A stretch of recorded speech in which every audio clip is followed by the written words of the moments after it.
ಬೆಂಗಳೂರಲ್ಲಿ drugs factory ಪತ್ತೆಯಾಗಿದ್ದ ಪ್ರಕರಣಕ್ಕೆ ಸಂಬಂಧಪಟ್ಟಂತೆ ಮಹಾರಾಷ್ಟ್ರ ಪೊಲೀಸರು ಬೆಂಗಳೂರಿಗೆ ಬಂದು ಏನು ಡ್ರಗ್ಸ್ ಫ್ಯಾಕ್ಟರಿಯನ್ನ ಪತ್ತೆ ಹಚ್ಚಿದ್ರು ಆ ಪ್ರಕರಣಕ್ಕೆ ಸಂಬಂಧಪಟ್ಟಂತೆ ಸ್ಥಳೀಯ ಪೊಲೀಸರ ಇಲಾಖಾ ತನಿಖೆ ನಡೆಸಿ ಕಮಿಷನರ್ಗೆ ವರದಿಯನ್ನ ಸಲ್ಲಿಕೆ ಮಾಡಲಾಗಿದೆ.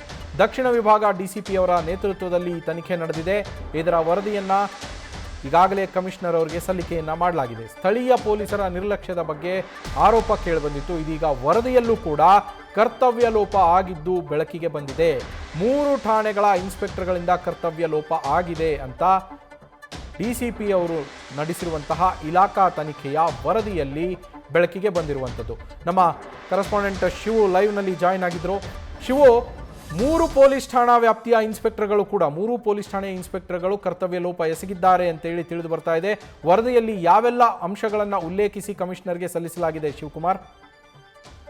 ನವೀನ್, ಪ್ರಮುಖವಾಗಿ ಬೆಂಗಳೂರಿನಲ್ಲಿ ಡ್ರಗ್ ಫ್ಯಾಕ್ಟರಿ ಪತ್ತೆ ಪ್ರಕರಣಕ್ಕೆ ಸಂಬಂಧಪಟ್ಟಂತೆ ಕಳೆದ ವರ್ಷ ಮೊದಲಿಗೆ ಮೈಸೂರಿನಲ್ಲಿ ಮಹಾರಾಷ್ಟ್ರ ಪೊಲೀಸರು ದಾಳಿಯನ್ನ ಮಾಡ್ತಾರೆ. ಬೃಹತ್ ಪ್ರಮಾಣದ ಮಾದಕ ವಸ್ತುಗಳನ್ನು ಸೀಸ್ ಮಾಡ್ತಾರೆ. ಅಲ್ಲಿ ಮೈಸೂರಿನಲ್ಲಿ ಅರೆಸ್ಟ್ ಆದಂತ ಆರೋಪಿಗಳು ಕೊಟ್ಟಂತ ಮಾಹಿತಿ ಮೇರೆಗೆ ಬೆಳಗಾಂ ಮೂಲದ ವ್ಯಕ್ತಿ ಬೆಂಗಳೂರಿನಲ್ಲಿ ಡ್ರಗ್ ಅನ್ನ ತಯಾರಿಕೆಯನ್ನ ಮಾಡ್ತಿದ್ದ. ಅಲ್ಲಿಂದ ಪಡೆದಂತ ಡ್ರಗ್ ಅನ್ನ ಮೈಸೂರು ಮೂಲಕವಾಗಿ ಬೇರೆ ಬೇರೆ ರಾಜ್ಯಗಳಿಗೆ ನಾವು ಸಾಗಾಟವನ್ನು ಮಾಡ್ತಿದ್ವಿ ಅಂತೇಳಿ ಮಹಾರಾಷ್ಟ್ರ ಪೊಲೀಸರಿಗೆ ಆರೋಪಿ ಮಾಹಿತಿಯನ್ನು ಕೊಟ್ಟಿರ್ತಾನೆ. ಅದರಂತೆ ಮಹಾರಾಷ್ಟ್ರ ಪೊಲೀಸರು ಬೆಂಗಳೂರಿನಲ್ಲಿ ನಡೆಸಿದ್ದಂತ ಡ್ರಗ್ ಫ್ಯಾಕ್ಟರಿಗಳ ಮೇಲೆ ದಾಳಿಯನ್ನ ಮಾಡಿರ್ತಾರೆ. ಬಾಗ್ಲೂರು, ಕೊತ್ನೂರು, ಅವಲಹಳ್ಳಿ ಪೊಲೀಸ್ ಠಾಣೆಯ ವ್ಯಾಪ್ತಿನಲ್ಲಿ ಡ್ರಗ್ ಫ್ಯಾಕ್ಟರಿಗಳು ಇದ್ವು ಅನ್ನೋದು ಮಹಾರಾಷ್ಟ್ರ ಪೊಲೀಸರು ಬಂದು ದಾಳಿಯಾದಂತ ನಂತರದಲ್ಲಿ ಬೆಂಗಳೂರು ಪೊಲೀಸರಿಗೆ ಗೊತ್ತಾಗ್ತಿದ್ದಂಥದ್ದು. ಕಳೆದ ವಾರ ಬೆಂಗಳೂರಿನಲ್ಲಿ ನಡೆದಂತ IPS ಕಾನ್ಫರೆನ್ಸ್ ಮೇಲೆ ಖುದ್ದು ಸಿಎಂ ಸಿದ್ದರಾಮಯ್ಯ ಅವರು ಕೂಡ ಪೊಲೀಸ್ ಅಧಿಕಾರಿಗಳ ಮೇಲೆ ಗರಂ ಆಗಿದ್ರು. ಮಹಾರಾಷ್ಟ್ರ ಪೊಲೀಸರು ಬಂದು ಬೆಂಗಳೂರಿನಲ್ಲಿ ದಾಳಿಯನ್ನ ಮಾಡಿ ಡ್ರಗ್ಸ್ ಅನ್ನ ಸೀಸ್ ಮಾಡಿದ್ರೆ ನಮ್ಮ ಪೊಲೀಸರು ಏನ್ ಮಾಡ್ತಿದ್ದಾರೆ, it's A part of failure ಅನ್ನೋ ಮಾತನ್ನ ಸಿಎಂ ಸಿದ್ದರಾಮಯ್ಯ ಅವರು ಹೇಳಿದ್ರು. ಅದರಂತೆ ಬೆಂಗಳೂರು ಪೊಲೀಸ್ ಕಮಿಷನರ್ ಶ್ರೀಮಂತ್ ಕುಮಾರ್ ಸಿಂಗ್ ಇಡೀ ಪ್ರಕರಣಕ್ಕೆ ಸಂಬಂಧಪಟ್ಟಂತೆ ಪೊಲೀಸ್ ಅಧಿಕಾರಿಗಳನ್ನ ತನಿಖೆಯನ್ನ ಮಾಡಿ ಅಂದ್ರೆ ಇಲಾಖಾ ವರದಿಯನ್ನ ಕೊಡಬೇಕು ಅಂತೇಳಿ ಬೆಂಗಳೂರಿನ ದಕ್ಷಿಣ ವಿಭಾಗದ ಡಿಸಿಪಿ ಆಗಿರುವಂತಹ ಲೋಕೇಶ್ ಬಿ ಜಗ್ಲಾಸ್ ಅವರಿಗೆ ತಿಳಿಸಿದ್ರು. ಲೋಕೇಶ್ ಬಿ ಜಗ್ಲಾಸ್ ಅವರು ಬೆಂಗಳೂರಿನಲ್ಲಿ ಡ್ರಗ್ ಫ್ಯಾಕ್ಟರಿ ಪತ್ತೆ ಆದಂತಹ ಪ್ರಕರಣಕ್ಕೆ ಸಂಬಂಧಪಟ್ಟಂತೆ ವರದಿಯನ್ನ ಖುದ್ದು ಪೊಲೀಸ್ ಕಮಿಷನರ್ ಅವರಿಗೆ ನೀಡಿರುವಂತದ್ದು. ಅಲ್ಲಿ ಕೆಲವೊಂದಷ್ಟು ಅಂಶಗಳನ್ನ ಬೆಂಗಳೂರಿನ ದಕ್ಷಿಣ ಡಿಸಿಪಿ ಲೋಕೇಶ್ ಜಗ್ಲಾಸ್ ಅವರು ಉಲ್ಲೇಖವನ್ನು ಮಾಡಿರುವಂತದ್ದು. ಹೀಗಾಗಿ ಬೆಂಗಳೂರು ಪೊಲೀಸ್ ಸೇರಿದಂತೆ ಕರ್ನಾಟಕ ರಾಜ್ಯದಾದ್ಯಂತ ಮನೆ ಪೊಲೀಸ್ ವ್ಯವಸ್ಥೆಯನ್ನು ಜಾರಿಗೊಳಿಸಲಾಗಿದೆ. ಆಯಾ ಪೊಲೀಸ್ ಠಾಣಾ ಲಿಮಿಟ್ಸ್ ನಲ್ಲಿ ಬೀಟ್ ವ್ಯವಸ್ಥೆಯನ್ನು ಅಳವಡಿಸಲಾಗಿದೆ. ಅಂದ್ರೆ ಪೊಲೀಸ್ ಠಾಣಾ ಲಿಮಿಟ್ಸ್ ನಲ್ಲಿ ಬರುವಂತಹ ಕೆಲವೊಂದಷ್ಟು ಏರಿಯಾಗಳನ್ನ ಗುರುತು ಮಾಡಿ ಬೀಟ್ 1, ಬೀಟ್ 2, ಬೀಟ್ 3 ಈ ರೀತಿಯಾಗಿ ಬೀಟ್ 1 ರಿಂದ ಬೀಟ್ 8 ವರೆಗೂ ಕೂಡ ಬೇರೆ ಬೇರೆ ಏರಿಯಾಗಳನ್ನ ಒಳಪಡಿಸಿ ಬೀಟ್ ವ್ಯವಸ್ಥೆಯನ್ನು ಅಳವಡಿಸಿದೆ. ಆದ್ರೆ ಪೊಲೀಸ್ ಅಧಿಕಾರಿಗಳು ಡ್ರಗ್ ಫ್ಯಾಕ್ಟರಿ ಪತ್ತೆ ಆದಂತಹ ಏರಿಯಾಗಳೇನಿದೆ ಅಲ್ಲಿ ಪೊಲೀಸ್ ಬೀಟ್ ವ್ಯವಸ್ಥೆಯನ್ನ ಮಾಡ್ತಿರ್ಲಿಲ್ಲ, ಮನೆ ಪೊಲೀಸಿಂಗ್ ಮಾಡಿರಲಿಲ್ಲ. ಹಿರಿಯ ಅಧಿಕಾರಿಗಳು ಕೇಳಿದಂತ ಸಂದರ್ಭದಲ್ಲಿ ಮಾತ್ರ ಬೀಟ್ ವ್ಯವಸ್ಥೆ ಇತ್ತು, ಮನೆ ಪೊಲೀಸಿಂಗ್ ಇತ್ತು. ಈ ರೀತಿಯಾಗಿ ಸುಳ್ಳು ವರದಿಯನ್ನ ಕೊಟ್ಟಿದ್ರು ಅನ್ನೋದನ್ನ ಸ್ಪಷ್ಟವಾಗಿ ಉಲ್ಲೇಖನ ಮಾಡಿದ್ರು. ಜೊತೆಗೆ ಕೊತ್ನೂರು, ಬಾಗ್ಲೂರು, ಅವಲಹಳ್ಳಿ ಪೊಲೀಸ್ ಅಧಿಕಾರಿಗಳು ಸಿಬ್ಬಂದಿಗಳ ಕರ್ತವ್ಯ ಲೋಪ ಎದ್ದು ಕಾಣ್ತಾ ಇದೆ ಅಂತೇಳಿ ಸದ್ಯ ವರದಿಯಲ್ಲಿ ಉಲ್ಲೇಖನ ಮಾಡಿರುವಂತದ್ದು. ನವೀನ್,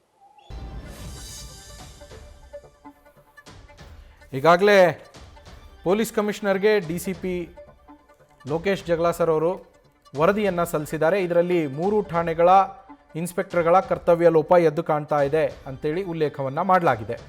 ಆಗಲೇ ಈ 3 ಠಾಣೆಗಳ ಇನ್ಸ್ಪೆಕ್ಟರ್ಗಳನ್ನು ಅಮಾನತು ಮಾಡಿ ಆದೇಶ ಮಾಡಲಾಗಿದೆ. ಇಲಾಖಾ ತನಿಖೆ ಮುಗಿದಿದೆ. ಇದಾದ ನಂತರ ಮುಂದಿನ ಕ್ರಮಗಳನ್ನು ಕಮಿಷನರ್ ಅವರು ತೆಗೆದುಕೊಳ್ಳೋದಕ್ಕಿದ್ದಾರೆ. 3 ಫ್ಯಾಕ್ಟರಿಗಳಲ್ಲಿ ಪತ್ತೆಯಾಗಿತ್ತು. ಇಲ್ಲಿ ವರದಿಯಲ್ಲಿ ಏನು ಉಲ್ಲೇಖ ಮಾಡಿದ್ದಾರೆ ಅಂದರೆ ಆವಲಹಳ್ಳಿ, ಕೊತ್ತನೂರು, ಬಾಗ್ಲೂರು ಪೊಲೀಸರ ಕರ್ತವ್ಯ ಲೋಪ ಆಗಿದೆ. ಈ 3 ಠಾಣಾ ವ್ಯಾಪ್ತಿಗಳಲ್ಲಿ 3 ಫ್ಯಾಕ್ಟರಿಗಳೇನು ಪತ್ತೆಯಾಗಿದ್ವು, ಈ ಸಂದರ್ಭದಲ್ಲಿ ಅಲ್ಲಿ ಸಮರ್ಪಕ ಬೀಟ್ ವ್ಯವಸ್ಥೆ ಇರಲಿಲ್ಲ, ಸರಿಯಾದ ರೀತಿಯಲ್ಲಿ ವ್ಯವಸ್ಥೆ ಇರಲಿಲ್ಲ. ಪೊಲೀಸ್ ಬೀಟ್ ಇತ್ತು, ಪೊಲೀಸ್ ಬೀಟ್ ಇರಲೇ ಇಲ್ಲ ಅಂತಲ್ಲ, ಇದ್ರೂ ಕೂಡ ಅವರುಗಳು ಸರಿಯಾದ ರೀತಿಯಲ್ಲಿ ಕರ್ತವ್ಯವನ್ನು ನಿರ್ವಹಿಸಿಲ್ಲ. ಎಲ್ಲ ತಮ್ಮ ಠಾಣಾ ವ್ಯಾಪ್ತಿಯ ಎಲ್ಲ ಮನೆಗಳಿಗೂ ನಾವು ಹೋಗಿ ಭೇಟಿಯನ್ನು ಕೊಟ್ಟಿದ್ದೀವಿ ಅಂತೇಳಿ ವರದಿಯಲ್ಲಿ ಉಲ್ಲೇಖ ಮಾಡಿದ್ರು ಅವರು.